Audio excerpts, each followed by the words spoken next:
Fala galera, sejam bem-vindos a mais um podcast Ame Sua Casa. Hoje nós estamos com uma convidada muito especial aqui para falar sobre o assunto de neuroarquitetura.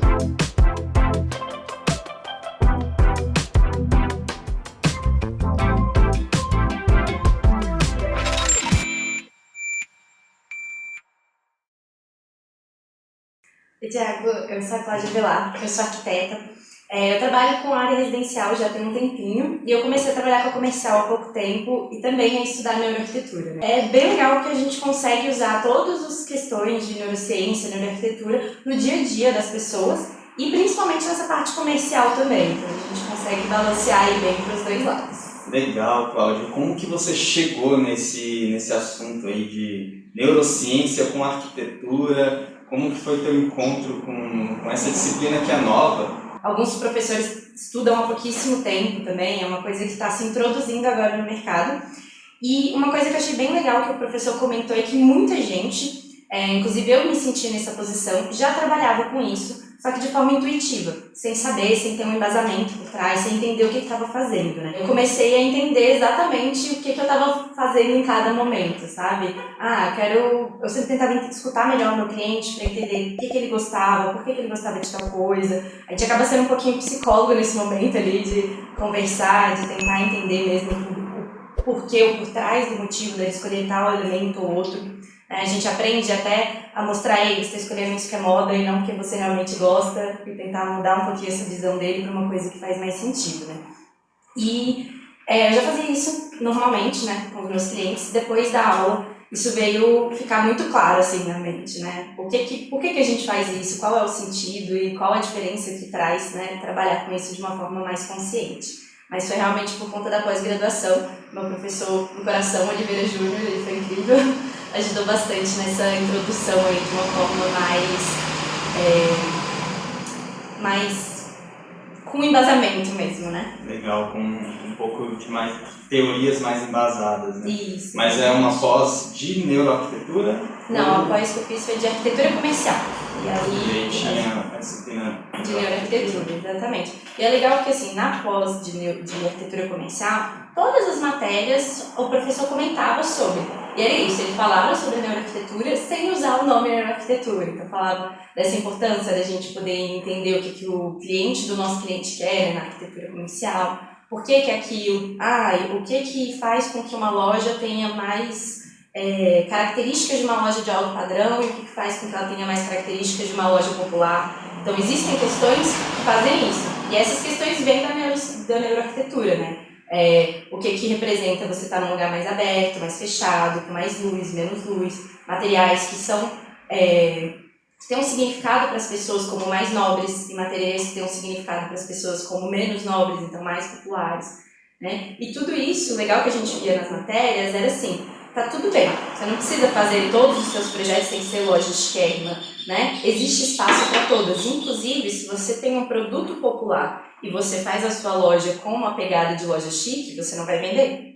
Porque seu produto não está conversando, ou o seu produto conversa, mas o seu espaço não conversa com o seu cliente. Não conversa com a persona, né? Exatamente. Então a gente precisa, né, se é um produto popular, entender quais são as questões, as características que as pessoas, né, a sociedade, os brasileiros, a persona que a gente está trabalhando naquele espaço, ela identifica, né, como coisas de loja popular, onde ela se sente à vontade para ir lá e comprar. Esse é o espaço que eu quero ir mesmo, eu quero ir numa loja popular comprar esse produto popular. E a mesma coisa ao contrário, né? Se você tem uma loja de alto padrão, se a pessoa quer comprar uma coisa de alto padrão, ela vai lá. Aí se você tem uma mega loja, né, gente? Uma loja maravilhosa e tal, aí a pessoa que quer um produto de alto padrão vai lá. E chega lá e o produto é ruim, isso acaba. Isso quebra totalmente a expectativa da pessoa, né? E aí já tipo aquela com a loja mesmo. Como que a neuroarquitetura trabalha dentro disso, sabe? Você está falando que para cada tipo de cliente, para cada tipo de conceito, você tem o produto certo, você tem a forma certa de se comunicar, você tem um ambiente correto ali. E aí, como que a neuroarquitetura trabalha dentro desses contextos de negócio? Bem, nessa aula o professor falou muito sobre uns 3 pontos, né? O corpo, que é como a gente sente, o significado, que é o que a gente, tudo aquilo que a gente sentiu, o que a gente representa daquilo, né? Leva de verdade, e o nosso comportamento com relação àquilo. Então, quando a gente trabalha com a neuroarquitetura, é exatamente essa questão do sentimento com significado.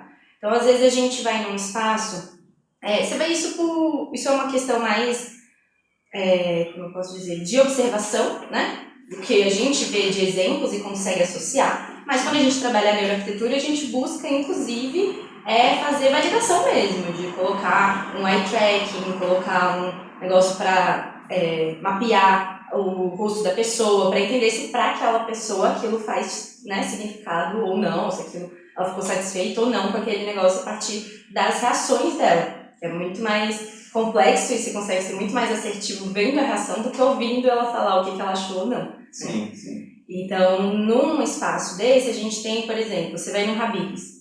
Se você olhar as características do Habib's, ele é muito branco, muito aberto, muita iluminação, um espação, barulho, você não tem diferenciação e tudo mais. Isso dá uma questão de um ambiente mais popular, que as pessoas vão ficar ali e elas não vão ficar muito tempo. Vai ser uma rotatividade maior. E é isso porque a gente tem uma iluminação muito forte, que não dá esse aconchego para a pessoa. Então a pessoa entra lá, ela fica inquieta, né? Ambientes mais claros, elas trazem esse ambiente mais alerta. Então quando você está alerta, você vai, faz a coisa que você tem que fazer rapidinho, você fica muito mais produtivo, né? Então você vai comer no Habib's, você come de forma produtiva. Você vai lá, você compra um negócio, você come e vai embora. É para ser fast food mesmo. É para ser fast food mesmo, e é exatamente esse conceito. Agora se você vai num restaurante já mais de alto padrão, um restaurante mesmo, né, um bistrô, um negócio assim, você já tem uma diferença de iluminação, uma iluminação mais fraquinha, cores mais escuras, mais neutras, assim, né, mais fechadas. Cores naturais, né? Cores naturais, exatamente. Então você não vai pra lá, quando você entra no espaço, você não pensa, eu vou só comer e vou embora.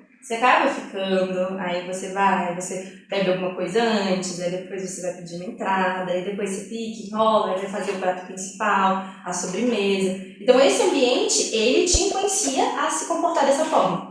Então é nisso que a gente traz a neuroarquitetura, entender. O que você sentiu? Beleza, você sentiu a cor mais fechada, né, a luz mais escura e tal. O que você significou, né? É um ambiente mais aconchegante, mais confortável, né, que eu fico relaxado, que eu quero aqui para curtir, para aproveitar. Às vezes é alguma lembrança que você teve de um lugar que tem as mesmas características, mas não é um restaurante, que te deixa à vontade também. E aí você cria isso. E aí o seu comportamento ficar mais tempo, consumir mais e tudo mais. Então a gente acabou fazendo essa tríplice. Então é como se fosse o ambiente, ele modula o nosso comportamento. Exatamente. Então a forma como a gente constrói o ambiente, você muda as sensações e as experiências que as pessoas sentem ali. E de que maneira a gente consegue trazer esses conceitos para dentro da nossa casa, para melhorar o nosso bem-estar? Maravilha. Então, essa é uma coisa que eu falo muito com os meus clientes. Hoje a maioria está mais tranquilo, mas tem alguns ainda que bate pé, que é botar a luz branca dentro de casa. Sim. Dentro do quarto, aquela luz geral e forte, e branca. E as pessoas, não, mas é porque a outra não ilumina direito, não sei o quê. Mas isso muitas vezes gera insônia. Então você imagina, mas como assim? Quando a gente tem uma luz muito branca, ela tem muito mais questão de onda azul, né? E ela gera muito mais, se não me engano, cortisol, que é o hormônio da gente do estresse. Então deixa a pessoa muito mais alerta. Então ela não consegue descansar e ela tem muito mais dificuldade para dormir. Sim. Então ela acaba tendo uma insônia, ela acaba dormindo muito mal à noite, só porque ela está com a luz errada dentro do quarto dela.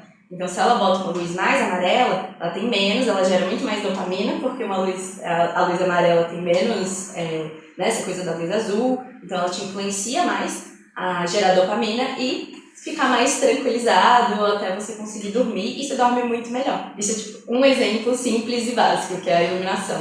A gente ainda tem várias outras coisas, como eu falei, um ambiente muito branco também te deixa muito mais alerta.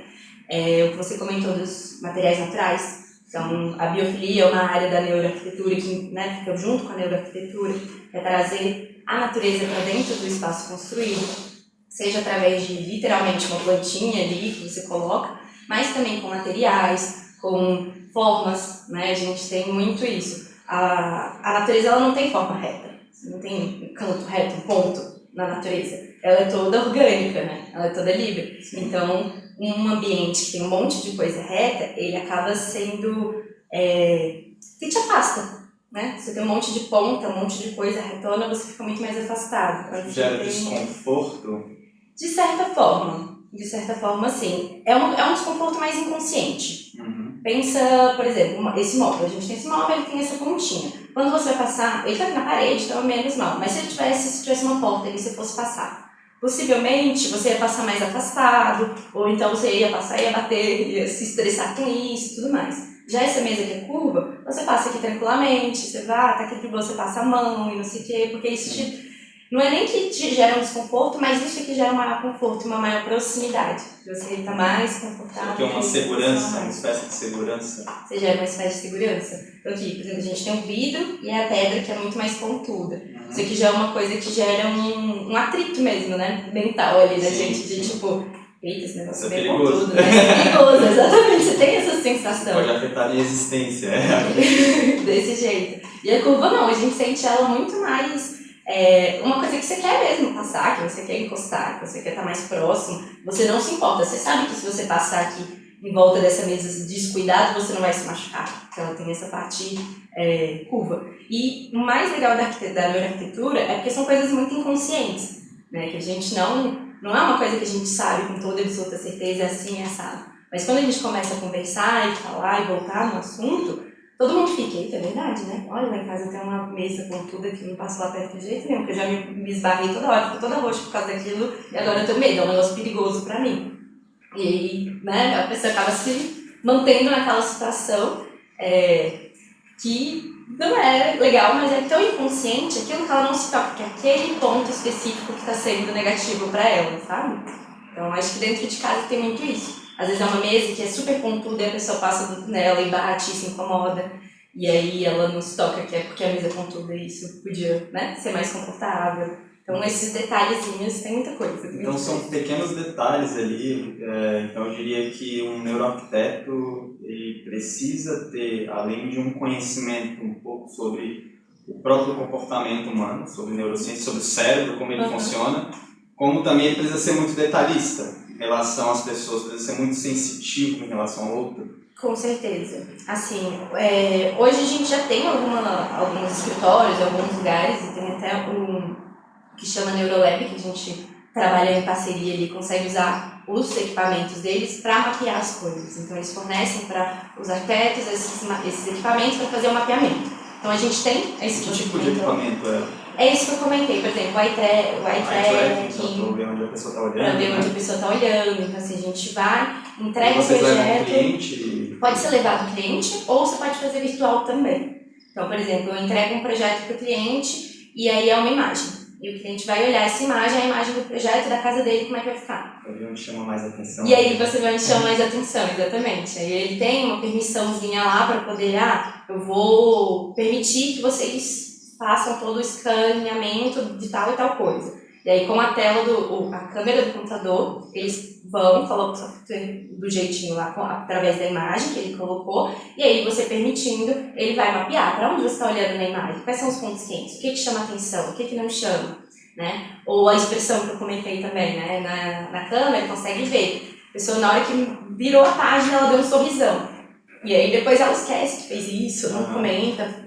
Ou então virou a página e ela fez assim, tipo, não entendi. E aí depois de um tempo ela vai lá e entende e fala, beleza. Mas num primeiro momento ela não entendeu o que estava acontecendo ali, ela não ficou satisfeita e tal. Então isso, né, a gente tira informações. Muitas vezes o que é mapeado ali, o que é percebido nesses estudos é diferente do que o cliente fala? Sim, muito. Porque é a reação natural. Sim. E assim, nem sempre, tá? Às vezes é muito igual. E aí esse é meio que o pulo do gato. É você ter essa confirmação. Então, por exemplo, um dos processos que eles já falaram que tem lá é quando a gente faz um passeio virtual. Então, o cliente está com óculos, ele está ali passeando, e ele tem o poder de escolha dentro desse passeio. Então, ele está lá com o armário, tem esse móvel lá no 3D, ele está fazendo passeio virtual vendo esse móvel, e fala, eu não gostei muito dessa cor de madeira, eu quero outra cor. E ele tem o poder de ir lá, na mão, na hora, mudar. E aí, com esse track que a gente tem, né, que o pessoal tem lá, quando ele muda para cor, você tem um pico. E aí, por mais que ele continue mudando, houve um pico numa cor específica e ele continua mudando ali sem necessariamente parar naquele específico. E no final ele vai e escolhe aquele. Então, ao mesmo tempo que a gente tem uma diferença pelo cliente não conseguir necessariamente expressar exatamente o que ele sentiu ou não sentiu por conta de X ou Y dentro da imagem, a gente também tem a validação de, pô, isso aqui deu um pico de energia nele, e aí no final foi essa cor que ele escolheu, porque foi uma coisa que influenciou ele internamente, neurologicamente, fez uma influência, trouxe uma coisa positiva. Então a gente tem meio que os dois pontos, né? Tanto esse de tipo, validar isso mesmo que ele falou e o que ele viveu, quanto essa parte do eye tracking é o principal que é diferente. Porque ele vai, olha, e no final ele não lembra necessariamente aonde ele olhou mais. Ele viu a imagem toda. Pode ser que ele te falando, ele fale de alguns pontos específicos que no eye tracking foi aonde você reparou. Então é o que ele mais comenta. Mas às vezes não, às vezes ele vai comentar uma outra coisa e depende muito do tempo também, tá? Então, por exemplo, eu apresentei hoje para o cliente, ele respondeu na hora. Isso a gente tem um pensamento. Se você deixa esse cliente por mais tempo para ele te responder depois, que é geralmente o que eu faço, ele em alguns casos muda de ideia. Porque ele é influenciado por tudo, né? Ele é influenciado por aquela visualização, tem o que ele viu na hora, ele sentiu na hora, mas tem o que ele fica pensando depois em casa, de tipo, mas será mesmo? E na hora eu achei no máximo, mas será que eu gostei de verdade? E ele passa a repensar um pouquinho as coisas e tudo mais. E às vezes na hora ele achou incrível, e aí depois ele fala, não é tudo isso. Com esse mapeamento a gente tem como validar o que ele pensou ou não, e às vezes até isso, às vezes ele amou uma questão nessa primeira visualização, tá especificado lá pelo todo o estudo que ele amou, e aí ele vai, eu tenho prazo para ele poder analisar, e depois desse prazo de análise, ele volta e fala que não quer aquela coisa, que lá dizia que ele queria muito. Aí é outro ponto que ele entra para cometer na brincadeira do quase psicólogo. Por que você mudou de ideia? Porque neurologicamente aquilo ali era ideal para você. Você gostou muito. Por que agora você não quer mais? Em alguns casos, houve algum nível de insegurança que aconteceu de um lado para o outro. Em outros casos, foi alguém de fora que influenciou. Nossa, mas você gostou disso de verdade? É a prova social, né? Exatamente. Então, aí isso muitas vezes muda, né? O que o cliente responde lá no final. Mas, de modo geral, é isso. Eu acho que depende muito da situação. Em alguns casos vai validar mesmo, em outros casos vai fazer essa informação ali um pouquinho diferente. Mas um cliente que te busca hoje, ele tem essa consciência de que ele está contratando uma neuroarquiteta ou ele está assim, não, é uma arquiteta que é muito bem recomendada? Como é que é isso aí? Tá. Ele contrata a neuroarquitetura ou ele só está contratando uma arquiteta? Olha, num primeiro momento, os primeiros contatos do meu cliente, antes dele vir conversar mesmo comigo, ele ainda não tem essa consciência. Eu digo porque eu falo muito pouco, comento sobre a importância de você trazer essas emoções, esses sentimentos, identidade para o espaço, mas eu não deixo isso tão claro ainda, sei lá, em redes sociais, numa propaganda, uma coisa assim. Acho até que eu preciso melhorar um pouquinho isso. Mas quando o cliente já passa para uma segunda etapa, né, eu faço a apresentação, eu converso com o cliente antes do contrato.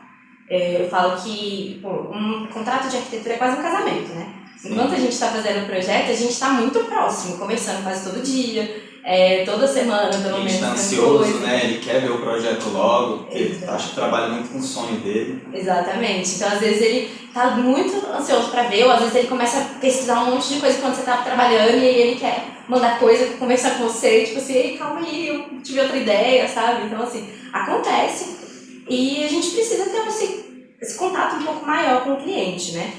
E por conta disso, eu falo, você não vai me contratar e eu não vou deixar você me contratar se a gente não se conhecer e não se dar bem. Então essa pra mim é a primeira máxima, assim, você vai me contratar, a gente se conheceu, a gente é compatível um com o outro, a gente conseguiria sentar numa mesa e conversar?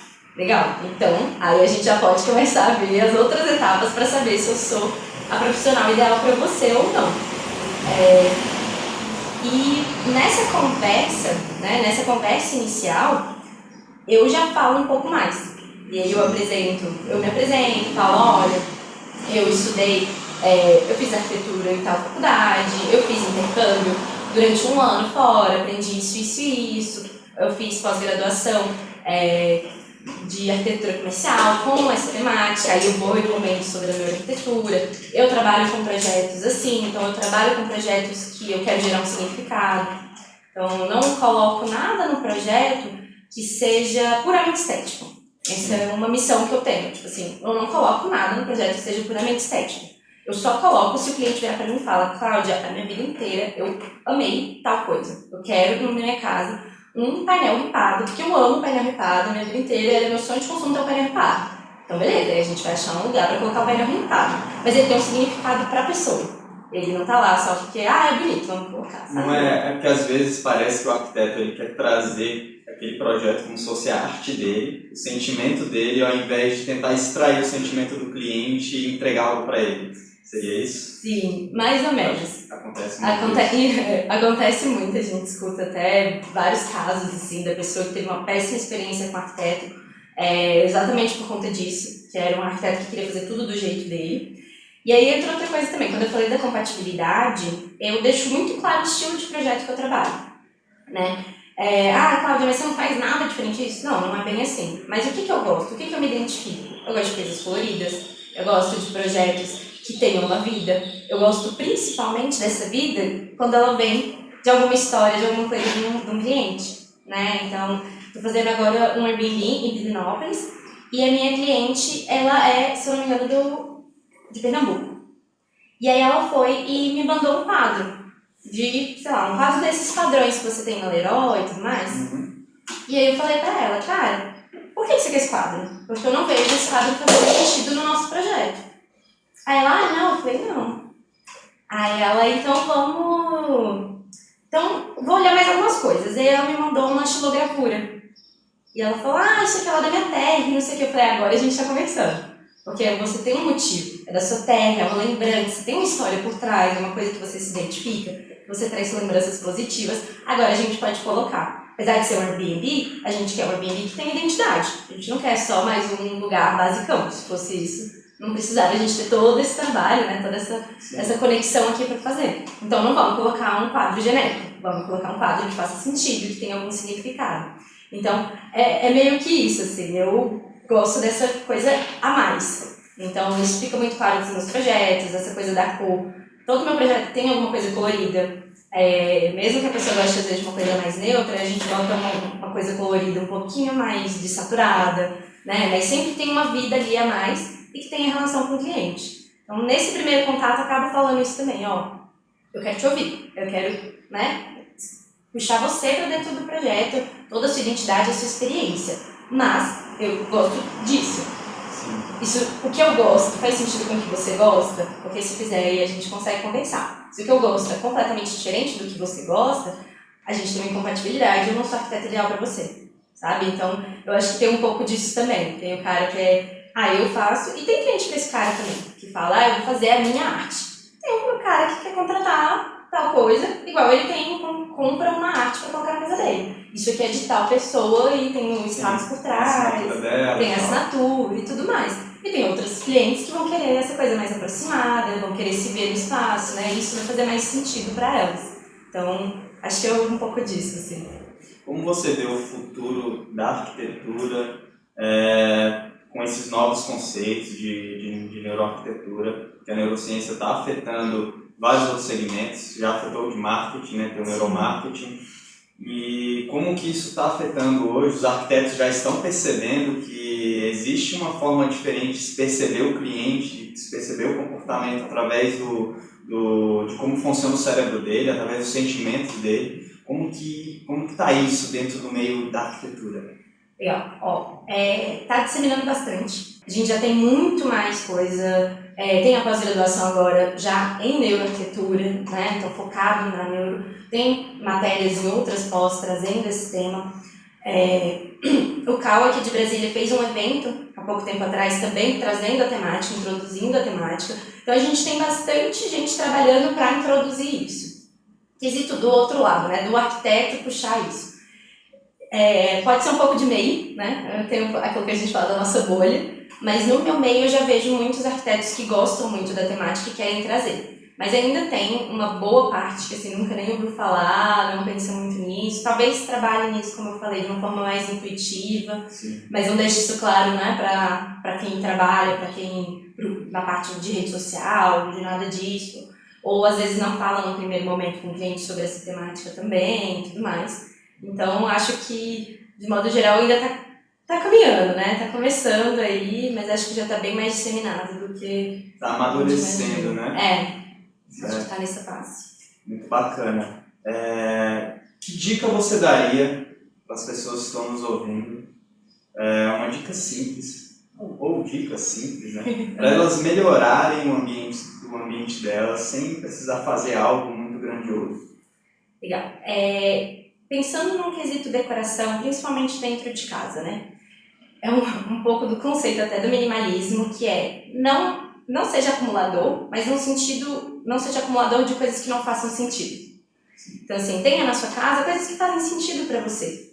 Que, sei lá, você vai chegar e vai olhar para aquela bonequinha ali e você fala, pô, é a bonequinha da Lovica que me dá, né, me lembra coisas positivas quando eu fui lá e tal. Então, isso te dá uma coisa positiva. E aí você coloca lá. Você vai e passa, ai, nossa, tem aquele negócio que tá todo dia eu olho pra essa porcaria, isso aí não significa nada. Não... Então, assim, né, isso não faz sentido. Pra que você tá se acumulando com isso, colocando isso à vista? Então, um pouco nesse sentido de ter coisas que trazem um significado para sua vida. Outra coisa é tentar trazer ao máximo, sempre que possível, a natureza para dentro de casa. Seja com a planta, e eu vou te falar, por mais bizarro e péssimo que seja como arquiteto falar, uma planta artificial ela também funciona.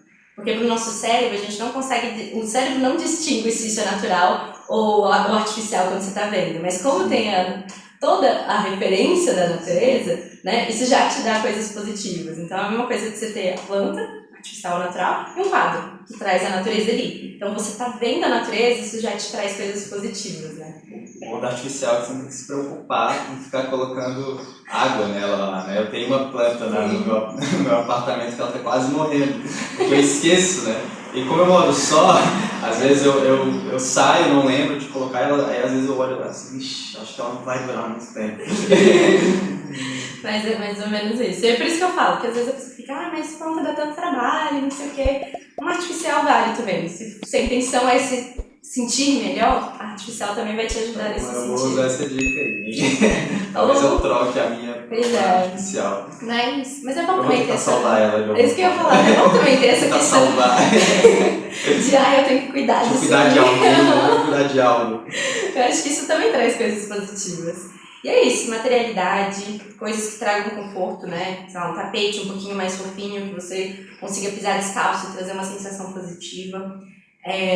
A questão da iluminação, essa é um pouquinho mais complicada, porque a gente tem vários níveis, mas só de trocar uma lâmpada branca por uma lâmpada mais amarela, né, você já tem uma sensação, um equilíbrio melhor para dentro do ambiente, tá? Para você conseguir descansar mais. Essa questão da iluminação é muito bacana, porque nossa espécie ela evoluiu, né?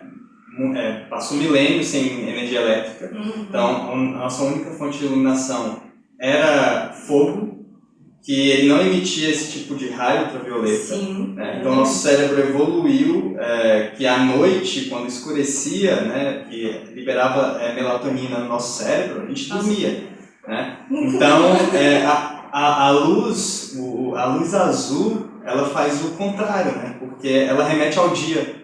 Então, às vezes você tem essa luz azul na tua casa de noite, tu não consegue dormir. Exatamente. Agora eu vou até cuidar que você falou da melatonina e eu tava falando dopamina. Eu lembrei, nossa, eu falei errado. E na hora que eu falei, eu acho que eu falei errado. Mas então é isso, era a melatonina que eu queria dizer naquele momento que eu falei da dopamina. E é exatamente isso. O que acontece? O ideal, a melhor situação possível dentro de casa, em qualquer ambiente, na verdade, que a gente tem luz artificial, seria a gente imitar o dia, né? Sim. E fazer aquela coisa do nosso ciclo circadiano, né? Sim. Tipo assim, de manhã cedo dá uma luz um pouquinho mais escura, né? Mais amarelada, à medida que ele vai ficando perto de meio-dia, fica uma luz bem azul, é aquele momento mais produtivo do dia, o momento que a gente está mais acordado, e depois isso vai abaixando e começando a emitir, né? Uma luz mais amarela e tudo mais, e gerando esse momento dentro do nosso corpo de, tá bom, tá escurecendo, tá ficando tal coisa, tá na hora de dormir. Então a gente tem isso no natural, o ideal seria trazer isso para dentro de ambientes com luz artificial. Isso é possível hoje, tá? Existem lâmpadas e automações que você consegue colocar para fazer isso acontecer, mas isso ainda é muito caro. Então não é todo mundo que consegue colocar isso dentro de casa, não é todo mundo que consegue colocar isso no ambiente corporativo. Mas já tem estudos e já tem empresas que estão fazendo isso e apostando muito nessa nessa questão de trazer a automação para poder você ter um ciclo certinho da luz dentro do ambiente artificial, igual a gente tem dentro do ambiente. Ainda mais hoje que o pessoal está trabalhando muito de home office, então de dia eu preciso ser produtivo, então eu tenho que ter ali uma iluminação que libere dopamina para eu ficar mais empolgado, né? E de noite eu tenho que relaxar. De noite eu tenho que ser serotoninérgico, né? Então eu tenho que melatonina, eu tenho que estar satisfeito com o meu dia produtivo e dormir. Então, esses projetos de iluminação, geralmente, como que é feito? Assim, vocês geralmente pedem para o cliente separar o ambiente de trabalho do ambiente de descanso, ou se ele vai usar o mesmo ambiente, usa-se iluminação com que ela consiga funcionar desses dois modelos? Como é que funciona isso? Legal. O ideal é que a gente tenha a separação, e isso eu falo por experiência própria mesmo. Eu trabalho em home office, mas durante muito tempo eu trabalhava assim, dentro do meu quarto. E isso era péssimo. Assim. Eu via no meu dia a dia que isso me fazia muito mal. E aí eu separei, fui para um escritório mesmo fechado, ainda dentro de casa, mas um espaço próprio para isso. E isso mudou muito a minha vida. Então, assim, falando fora da arquitetura e da iluminação, isso já faz muita diferença. Então, sempre que possível, o ideal é separar. Mas é mais ou menos o que você falou. Quando a gente trabalha, quando a gente está falando de escritórios, até assim, quando a gente está falando do corporativo, por exemplo, é uma luz muito mais branca. Muito mais branca mesmo. É a luz indicada, a norma, tudo assim. Tem que ser uma luz muito mais branca. Então, quando a gente está trabalhando dentro de casa, o ideal é que tenha essa separação, para que o ambiente de trabalho fique realmente bem mais claro, né? E se não houver essa separação, que haja alguma forma de você trocar. Ou, como eu falei, né, essa da automação, que a lâmpada muda, ou você pode ter, às vezes, uma luz própria só para aquela mesa. Então, seja uma luz em cima da mesa, seja um LED numa prateleira que vai dar uma luz mais focada, um abajur, uma coisa assim, que você possa colocar essa luz mais branca enquanto você está trabalhando, e na hora de descanso você usar a luz mais amarela. Então, é interessante que faça essa divisão, com certeza. Talvez pelo menos ter duas fontes de iluminação, né? Você tem uma fonte de iluminação ali que é mais clara, é mais branca, e aí chega de noite você liga o abajur, deixa a luz desligada. E assim, pequenos comportamentos podem afetar ali a nossa qualidade de vida, o nosso sono, melhorar o nosso sono e melhorar a nossa produtividade, né? A gente quer ser bem produtivo no período da manhã, acho que isso todo mundo que trabalha espera ser. E acaba sendo eu acho que é mais fácil de se fazer, né, sozinho e mais barato do que se você for lá e ver toda a questão da automação, para poder o negócio ficar automatizado, para acontecer durante o dia mesmo. É incrível, mas acaba saindo bem mais caro essa solução, né? E para a gente finalizar aqui,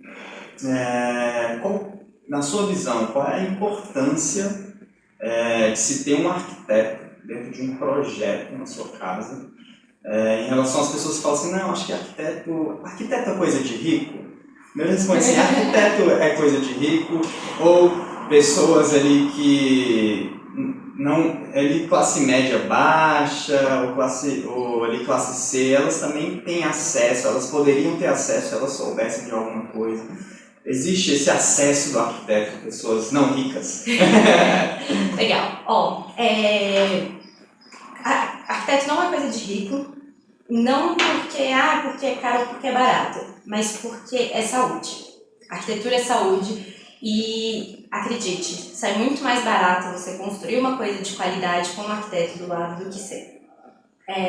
Mas o projeto dele... Porque as pessoas têm esse má preconcepção, digamos assim, de que se você tem um arquiteto, o seu projeto vai ser mais caro por conta do arquiteto, quando na verdade é o contrário, né?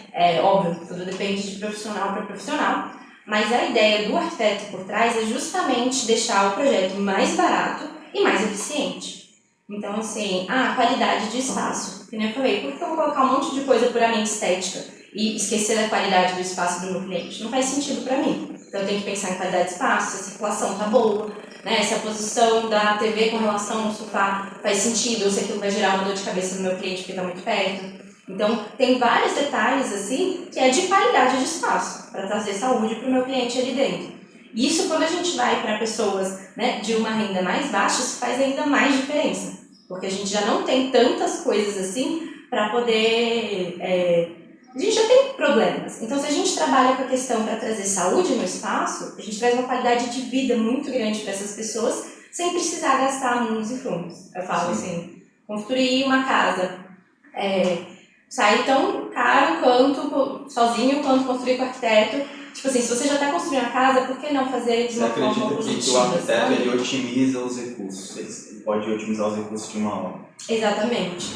Exatamente. Então, por exemplo, eu estava olhando a Airbnb com meu namorado ontem pra gente viajar e tinha um espaço, era um terreno gigantesco, a casa não era muito grande, mas era grandinha, tinha um bom espaço e aí o banheiro, o vaso sanitário era grudado na parede.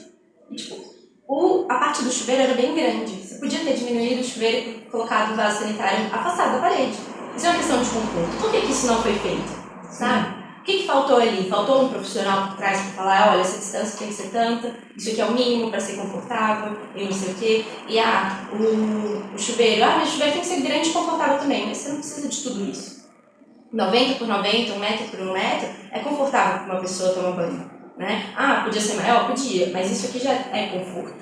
Então por que eu vou deixar um vaso sanitário grudado na parede para você ir no banheiro se encostando sem nem conseguir, sendo que eu tenho um chuveiro maior do que ele precisaria ser, sabe? E assim, fazer esse banheiro errado ou certo, ele custou a mesma coisa, sabe? O que vai mudar é como a pessoa que está ali, que vai usar no dia a dia aquele espaço, vai se sentir a longo prazo. Isso vai ser confortável, tá usando aqui, ou todo dia eu vou vir aqui e vou passar raiva porque esse vaso está colado na parede. Sim. Sabe? Então, é meio que isso. Eu vejo muito isso, eu falo com clientes demais, assim, você já vai fazer. Você vai fazer uma casa, você vai fazer uma loja. Você fazer isso bonito ou feio, ou funcional ou não, com cuidado, né, de ambiente ou não, para a saúde, vai ser o mesmo preço.